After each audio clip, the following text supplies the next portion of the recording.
Guys, আজ হঠাৎ করে জন দ্য জন পুরো ফ্রি ফায়ার ম্যাপে তাণ্ডব শুরু করে দিয়েছে। সে যা সামনে পাচ্ছে সব ধ্বংস করে ফেলছে। কারণ জন দ্য জন অনেক টাকা কেউ চুরি করে একটি কটনের পালির ভিতরে লুকিয়ে রেখেছে। অনেক খোঁজাখুঁজির পরেও সে তার টাকা খুঁজে পাচ্ছে না। আর সেইখানেই গরিনা এসে এমডি জুবায়েরকে বলল, তুমি যে কোনো একটি শক্তিশালী ক্যারেক্টার সিলেক্ট করো এবং জন ৯ টাকা খুঁজে বের করো, না হলে সে পুরো ফ্রি ফায়ার ম্যাপ ধ্বংস করে দেবে। তো গাইজ, এখন দেখা যাক কোনো ক্যারেক্টার কটনের পালির ভিতর থেকে জন ৯ টাকা বের করতে পারে।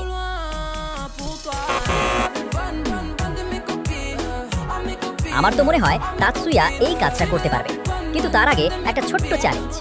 যারা ফ্রি ফায়ার ভালোবাসো তারা কমেন্টে পাঠাও, আর যারা পাবজি ভালোবাসো তারা পাঠাও। দেখি আজ কার অডিয়েন্স বেশি। ভিডিওটা লাইক করো, চ্যানেল এমডি জুবায়ের সাবস্ক্রাইব করো, আর শেষ পর্যন্ত দেখো, কারণ ভিডিওর শেষে আমরা জন ৯ এর সব টাকা উদ্ধার করে তাকে ফিরিয়ে দেব।